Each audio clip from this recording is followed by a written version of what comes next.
नमस्कार। कला सिर्फ अभिव्यक्ति नहीं, आत्मा की आवाज़ है।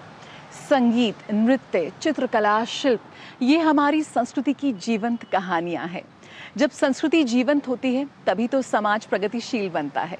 तो इन्हीं कहानियों को लेकर हम हाजिर होते हैं हफ्ते दर हफ्ते आपके समक्ष बेहद खास कार्यक्रम रंग तरंग लेके। तो रंग तरंग में आज मुलाकात होगी एक बेहद खास मेहमान से, साथ ही किस तरह से युवा पीढ़ी हमारे भारतीय शास्त्रीय नृत्यों को, शास्त्रीय कलाओं को आत्मसात कर रही है, इसका भी एक बहुत ही खूबसूरत उदाहरण आपको दिखाएंगे। तो देर कैसी, आइए शुरुआत करते हैं रंग तरंग के। तो आइए रंग तरंग की शुरुआत करते हैं इस बेहद ख़ास प्रदर्शनी से और एक बेहद ख़ास मुलाकात से। इस वक्त आप मेरे पीछे देख सकते हैं एक बहुत ही खूबसूरत प्रदर्शनी हॉराइज़न। लोग इन्हें देखने की कोशिश कर रहे हैं। रंग आपको ज़रूर कम नज़र आएंगे, लेकिन ये तमाम कैनवस आपसे कई सवाल पूछते नज़र आएंगे। आप इनके अंदर खो ज़रूर जाएंगे।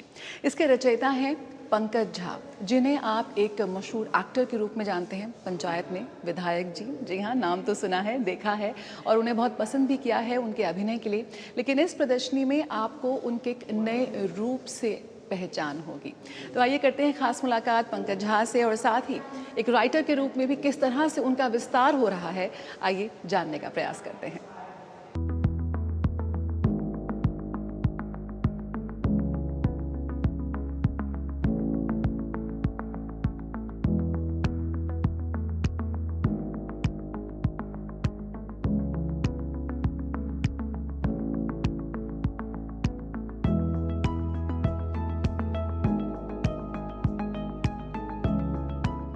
लगातार अपने अभिनय से किरदारों को जीवंत करने वाले एक ऐसे कलाकार अब रंगों और रेखाओं से अपनी भावनाओं को आकार दे रहे हैं। हम बात कर रहे हैं मशहूर अभिनेता, पेंटर और राइटर पंकज झा की। पंकज जी, बहुत बहुत स्वागत है आपका दूरदर्शन न्यूज़ में हमसे बात करने के लिए। पंकज जी की नई प्रदर्शनी हॉराइज़न इस वक्त राजधानी दिल्ली के त्रिवेणी कला संगम में आप देख सकते हैं। यकीन मानिए, सच में आपको ऐसा लगेगा पंकज जी से मिलकर कि ये एक ऐसे कलाकार हैं जिनकी कला आज किसी भी सीमा से बनती नजर नहीं आ रही। कैसे अभिनय के रूप में आपने, अभिनेता के रूप में तो आपने लोकप्रियता बटोर ली, लेकिन ये जो हम आपका रूप देख रहे हैं एज अ पेंटर और आपकी प्रदर्शनी, एक नया आपका एक रूप है, क्या कहेंगे इसके बारे में? साथ ही horizon, it's a very symbolic thing, what does it actually means?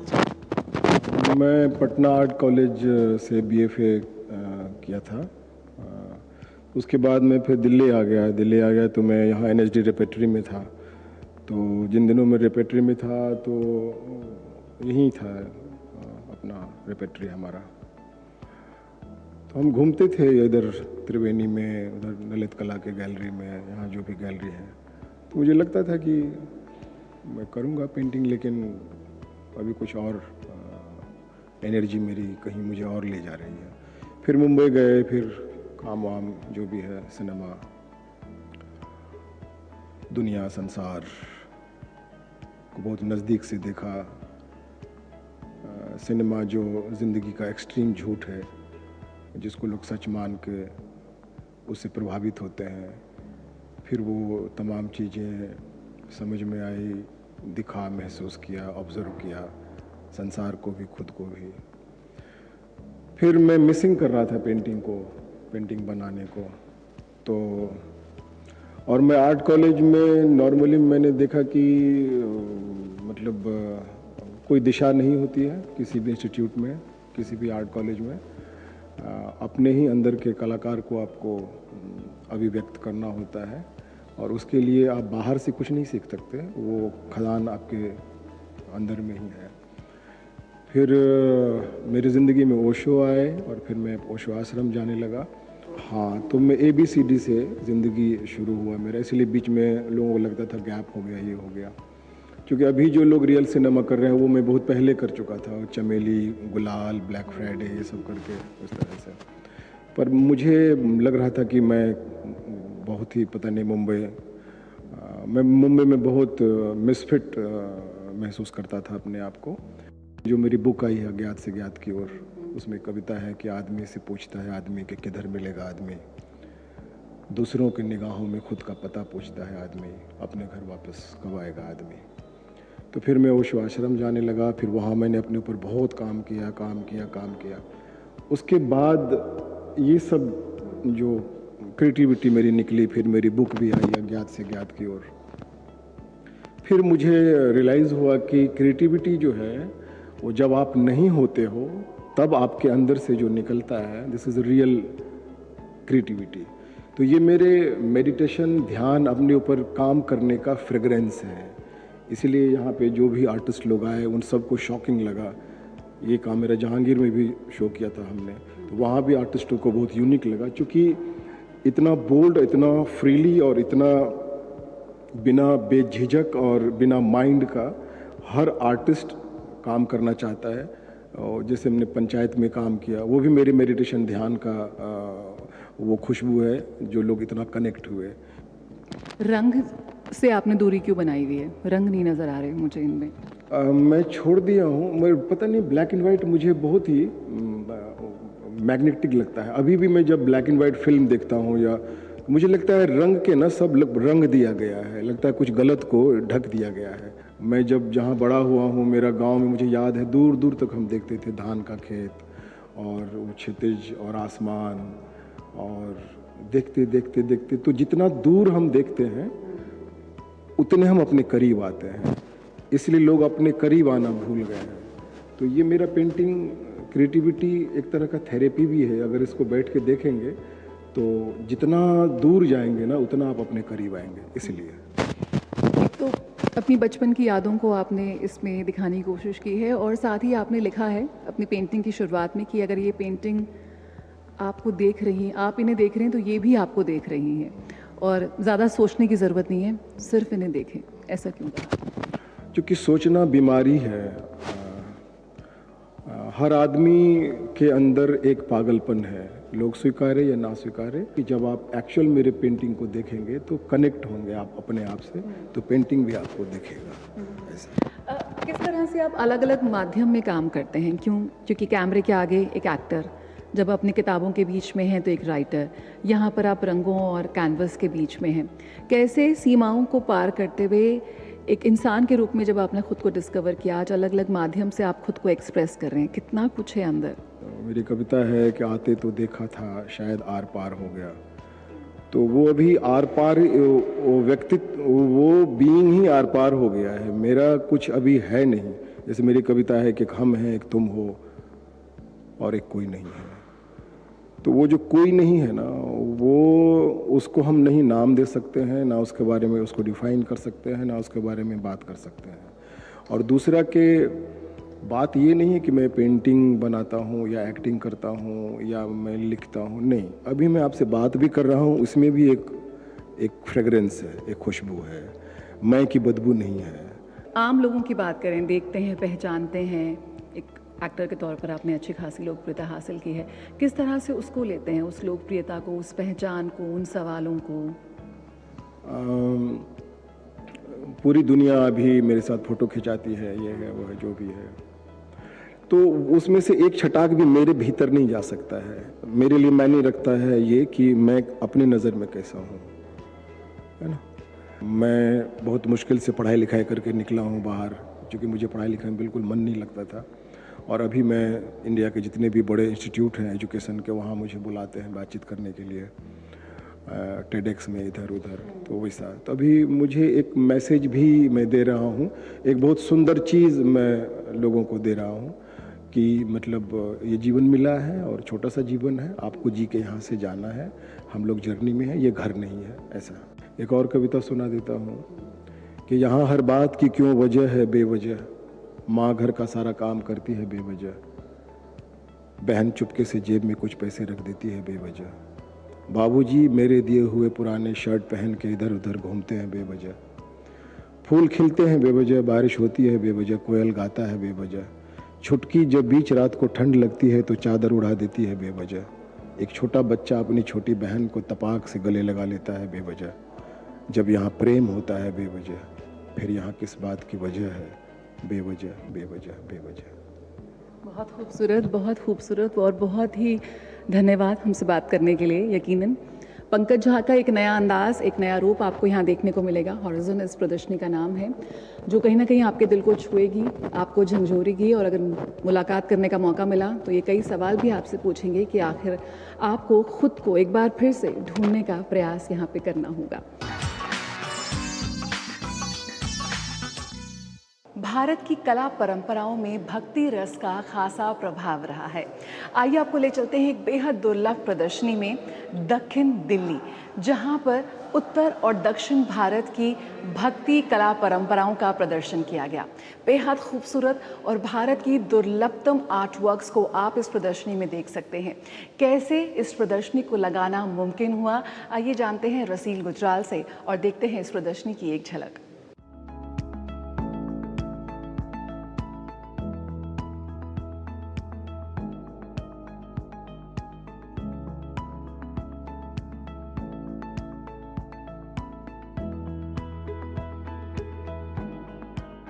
दक्षिण दिल्ली, ये प्रदर्शनी उत्तर और दक्षिण भारत की भक्ति कला को और कला परंपराओं को एक साथ लाती है। एक से बढ़कर एक दुर्लभ कृतियों को आप यहाँ पर देख सकते हैं, एक से बढ़कर एक प्राचीन आर्ट वर्क्स को यहाँ पर प्रदर्शित किया गया है। मेरे पीछे आप देख सकते हैं ये दरवाज़ा पूरी तरह से डिवाइन दरवाज़ा लकड़ी और सोने का काम है, बहुत ही बारीक काम है। और उस वक्त किस तरह से कारीगरी की जाती थी उसका एक बहुत ही सशक्त नमूना आप यहाँ पर देख सकते हैं। ब्रह्मा विष्णु महेश पूरी तरह से लकड़ी से निर्मित है और ये उस सदी के किस तरह से भगवान को, अगर हम बात करें दक्षिण भारत में जो भगवान का रूप रखा गया है, कला में भी उसको एक विस्तार दिया गया। और यही वजह है कि ये आर्ट वर्क्स इस प्रदर्शनी को बेहद ख़ास बनाते हैं। यहाँ पर हम देख सकते हैं राजा रवि वर्मा की बहुत ही दुर्लभ ओलियोग्राफ्स। ये वो कृतियाँ हैं जिनके ज़्यादा प्रिंट्स नहीं बने, यानी कि सही मायने में ये बेहद विंटेज हैं, बेहद दुर्लभ हैं। और उनके सबसे 19वीं शताब्दी के जो सबसे दुर्लभ प्रिंट्स हैं वो इस प्रदर्शनी में शामिल किए गए हैं। पिचवई कला जो हमारे देश की सबसे प्राचीनतम कलाओं में शामिल है और उसका इतना बड़ा प्रिंट यहाँ पर फ्रेम किया गया है। भव्य मंडल 2010 और 2020 पूरी तरह से 24 कैरेट गोल्ड, सिल्वर और स्टोन का यहाँ पर काम किया गया है इस कपड़े पे। और फिर इस पिचवई कला की इस कृति को फ्रेम किया गया है ताकि ये इतने बड़े आर्ट वर्क में तब्दील हो गई है।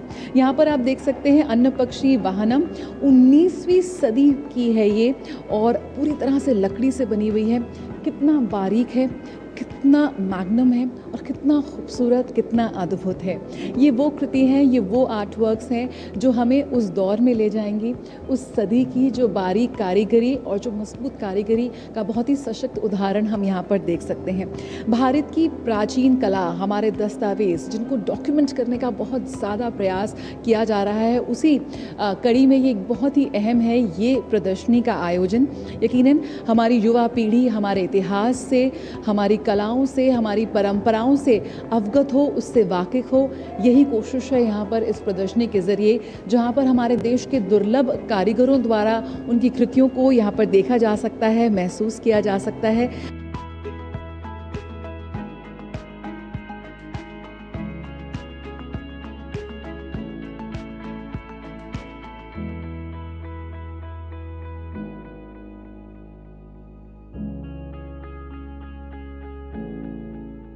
पर मुझे लगा कि इस समय जब हम नॉर्थ में रहते हुए हमें साउथ के ट्रेडिशनल आर्टिफैक्ट्स वगैरह इतने आसानी से नहीं मिलते और जो प्योरिटी और लैंग्वेज उनमें है, उत्तर दक्षिण चाहे एक ही चीज़ कहना चाह रहे हैं, चाहे हम लक्ष्मी की बात कर रहे हैं, कृष्ण जी की बात कर रहे हैं, शिव पार्वती की बात कर रहे हैं, पर हमें कहने का तरीका और दिखाने का तरीका, दर्शने का तरीका अलग है।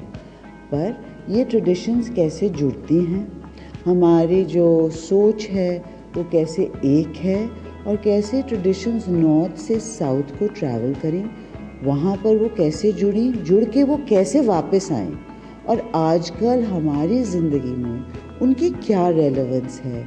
क्या ये चीज़ें सिर्फ ट्रेडिशनल घरों के लिए या मंदिरों के लिए हैं या आज के कंटेम्प्रेरी लाइफस्टाइल में उनकी भी जगह आज भी मौजूद है।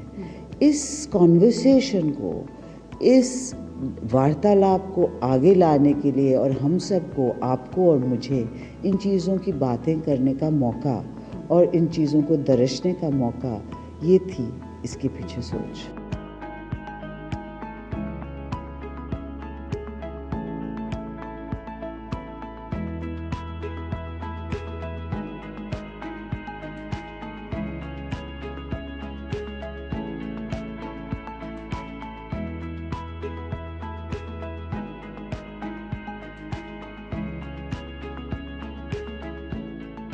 ये प्रदर्शनी आपको एहसास कराएगी कि उत्तर और भारत की दोनों की कलाएं, संस्कृति और परंपराएं एक दूसरे से कितनी भिन्न हैं और अलग हैं, लेकिन उसके बावजूद एक दूसरे से कितनी जुड़ी हुई हैं। प्रदर्शनी के इस खंड में आप एम.वी. धुरंधर की दुर्लभ कृतियों को, उनके ओलियोग्राफ्स को देख सकते हैं। आप मेरे पीछे देख सकते हैं दमयंती और सखी। ये वो तस्वीरें हैं जो सबसे ज़्यादा दुर्लभ मानी जाती हैं। एम.वी. धुरंधर हम जानते हैं कि राजा रवि वर्मा के बाद भारत के सबसे प्रमुख चित्रकार माने जाते हैं और उनकी दुर्लभ कृतियों को इस प्रदर्शनी में देखना यकीनन एक बहुत ही अद्भुत अनुभव है।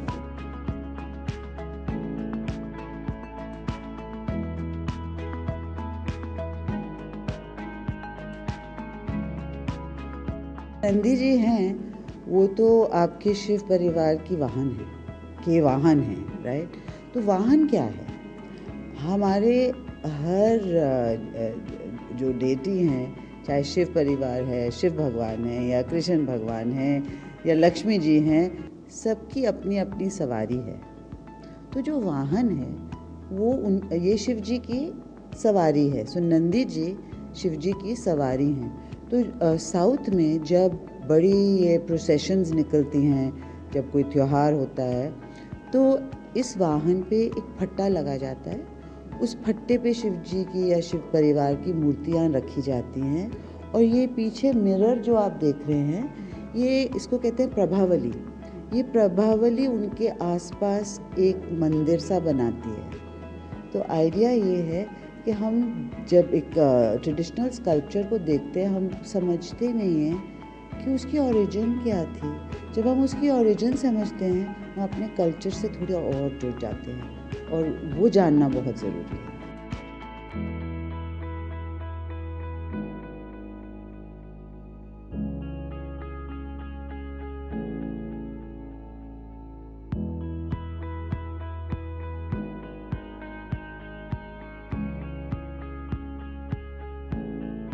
उत्तर में पिछवई कला परंपरा ने श्री कृष्ण की पवित्र कथाओं को जीवंत किया, तो वहीं दक्षिण भारत की तंजोर कला के बेहद दुर्लभ नमूने को आप मेरे पीछे देख सकते हैं। शुद्ध सोने का बेहद बारीक काम है और जो खास तौर पर जो ये किवाड़ वाले जो आर्ट वर्क्स होते हैं वो वाकई बेहद दुर्लभ होते हैं। यकीनन विभिन्न क्षेत्रों की, विभिन्न सदियों की, विभिन्न परंपराओं के बीच एक संवाद होता साफ तौर पर इस प्रदर्शनी में नजर आ रहा है।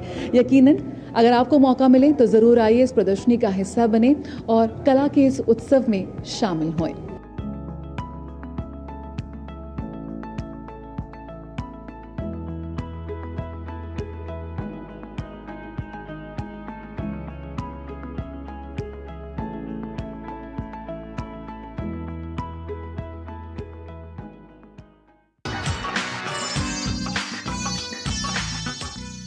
भारत के शास्त्रीय नृत्य कुचिपुड़ी का आज जो मुकाम है, वैश्विक पटल पर जो इसकी लोकप्रियता है, कहीं ना कहीं इसका श्रेय प्रख्यात नृत्य गुरु राजा राधा रेड्डी को जाता है।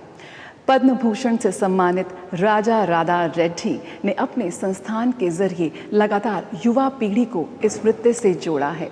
उनके संस्थान नाट्य तरंगिणी की 50वीं वर्षगांठ के उत्सव पर हमने देखा एक ऐसा कॉन्सर्ट जो लंबे समय तक दर्शकों को याद रहेगा।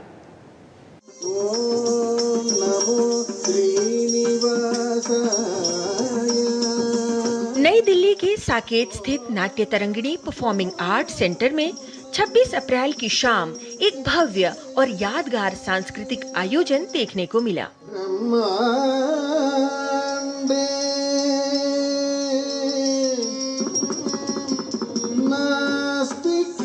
अवसर था इस प्रतिष्ठित कुचिपुड़ी संस्थान की 50वीं वर्षगांठ का, जिसमें शहर के सांस्कृतिक जगत की प्रमुख हस्तियां बड़ी संख्या में शामिल हुईं।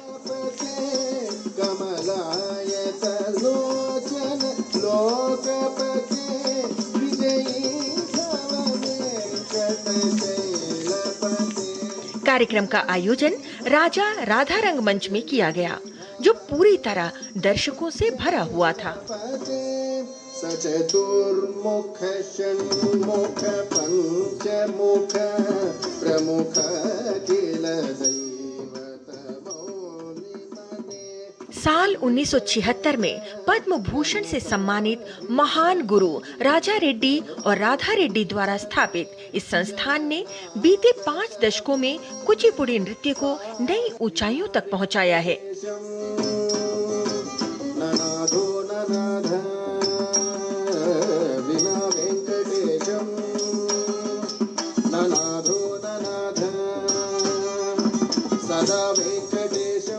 यहाँ से प्रशिक्षण प्राप्त कर चुके कई कलाकार आज देश विदेश में इस शास्त्रीय नृत्य शैली की पहचान को और मजबूत कर रहे हैं। हरे वेंकटेश प्रसीद प्रसीद प्रियं वेंकटेश प्रयच्छ प्रयच्छ प्रियं वेंकटेश प्रयच्छ। स्वर्ण जयंती के इस खास मौके पर पद्म भूषण डॉक्टर राजा, राधा और कौशल्या रेड्डी के शिष्यों ने अपनी शानदार प्रस्तुतियों से दर्शकों को मंत्रमुग्ध कर दिया।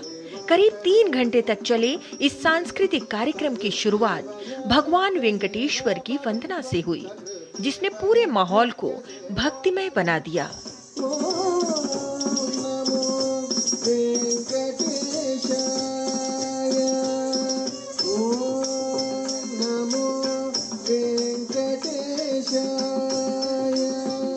इसके बाद विश्व नृत्य दिवस के उपलक्ष्य में नन्हे बच्चों से लेकर अनुभवी वरिष्ठ कलाकारों तक ने एक से बढ़कर एक मनमोहक प्रस्तुतियां दी।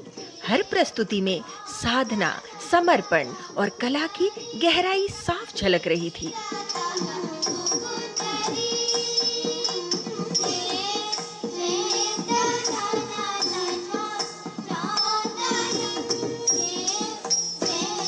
कार्यक्रम का समापन शिव तरंगिणी की भावपूर्ण और प्रभावशाली प्रस्तुति के साथ हुआ, जिसने पूरी सांस्कृतिक संध्या को ऊर्जा, भक्ति और सौंदर्य के साथ एक पूर्णता प्रदान की।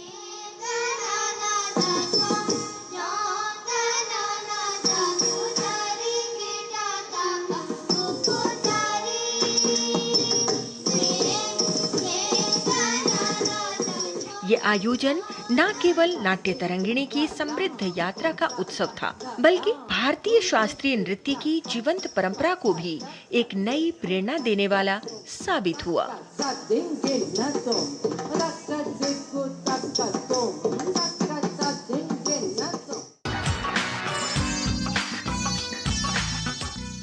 भारत की संस्कृति आज वैश्विक मंच पर और भी मजबूती से अपनी एक नई कहानी गढ़ रही है और युवाओं को इतनी बड़ी संख्या में भारतीय शास्त्रीय कलाओं से जुड़ता हुआ देखना यकीनन बेहद सुखद है। संस्कृति वो धागा है जो अतीत, वर्तमान और भविष्य को एक सुर में पिरोता हुआ नजर आता है। तो इसीलिए आप भी कला के किसी न किसी रूप से ज़रूर जुड़े रहें और हमारे इन कलाकारों से लगातार प्रेरित होते रहें। रंग तरंग के आज की इस कड़ी में इतना ही। मुझे मेरी पूरी टीम को दीजिए इजाज़त। नमस्कार।